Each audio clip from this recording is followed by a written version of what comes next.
আল্লাহ রাসূল সাল্লাল্লাহু আলাইহি সাল্লাম একটা ভরা মজলিসে বললেন, এখন এক সাহাবী এসে এখানে বসবে, এই সাহাবীটা জান্নাতি। সব সাহাবারা অবাক, না জানি তিনি কার কথা বললেন। সবাই দেখতে পেলেন ইন দ্য মিন টাইম এক আনসারী সাহাবী এসে এই জায়গাটাতে বসল। তার কয়েকদিন পরে আরেকটা ভরা মজলিসে আল্লাহ রাসূল বললেন, এখন এই মাত্র এক সাহাবী এসে এখানে বসবে, এই সাহাবীটা জান্নাতি। ঠিক ওই দিনও ওই আনসারী সাহাবীটা এসে ওইখানে বসেছে। আবার কয়েকদিন পরে আল্লাহ রাসূল সাল্লাল্লাহু আলাইহি ওয়াসাল্লাম বললেন, এই মুহূর্তে এই মজলিসে এমন এক সাহাবী ঢুকবে, এই সাহাবীটা জান্নাতি। সবাই খেয়াল করে দেখলো, ওই যে আনসারী সাহাবীর কথা রাসূল সাল্লাল্লাহু আলাইহি ওয়াসাল্লাম আগে বলেছিলেন, ওই সাহাবী এসে ইন দ্য মিন টাইম ওই জায়গায় বসেছে। চিল্লায় পড়েন সুবহানাল্লাহ। সব সাহাবীরা অবাক হয়ে গেলেন। ঘটনা কি এমন গোপন আমল করে এই সাহাবী, যে গোপন আমলের কারণে তিনটা ভরা মজলিসে বিশ্বনবী এই সাহাবীকে বললেন জান্নাতি। সাইয়েদনা আব্দুল্লাহ ইবনে আমর ইবনুল আস গোপন তথ্য বের করার জন্য এই সাহাবীর বাড়িতে চলে যেয়ে সাহাবীকে সালাম দিয়ে বললেন, ও আনসারী সাহাবী, আমার বাবার সাথে আমার ঝগড়া হয়েছে, আমি 3 দিনের জন্য তোমার বাড়িতে মেহমান হতে চাই। কয়দিনের জন্য?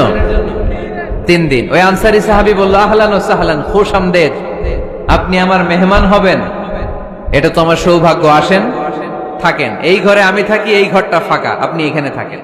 এবার আব্দুল্লাহ ইবনে আমর ইবনুল আস খেয়াল করলেন কোন গোপন আমল করে কিনা, কোন নেক আমল আছে কিনা এই সাহাবীর, যে কারণে 3বার বিশ্বনবী এই সাহাবীরে জান্নাতি বলেছেন।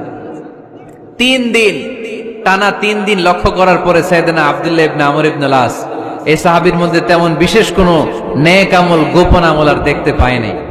3 দিন যখন শেষ, যাওয়ার পথে বলে, ভাই আসলে আমার আব্বার সাথে আমার তেমন কোনো ঝগড়া টগড়া হয় নাই, ঝগড়া টগড়া কিছু না, আমি বিশেষ একটা কারণে এসেছি।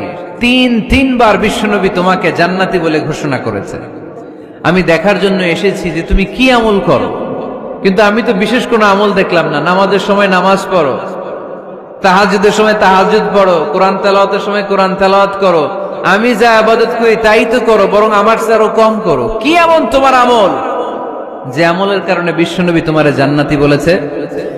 সাহাবীটাকে বলে, আব্দুল্লাহ, আমার জীবনে বিশেষ কোনো আমল নাই, এমন কোন আমল আমি আমার জীবনে করি নাই যে আমলের কারণে বিশ্বনবী আমারে জান্নাতি বলে ঘোষণা দিতে পারে। তবে হ্যাঁ, এমন একটি আমল আছে, প্রতি রাতে ওই আমলটা করে আমি বিছানায় ঘুমাতে যাই।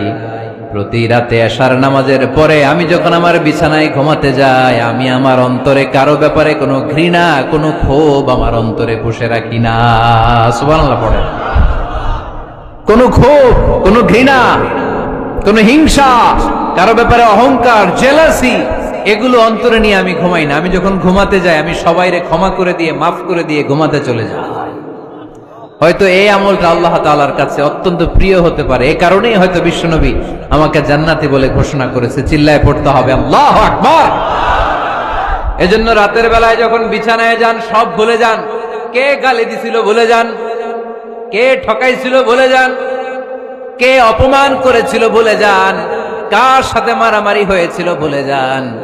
বিছানায় যাওয়ার আগে সবাইরে মাফ করে দিয়ে একটা প্রশান্ত আত্মা নিয়ে ঘুমাতে যান। ওই সাহাবীর মতো আপনারও জান্নাতি বানাবে কে?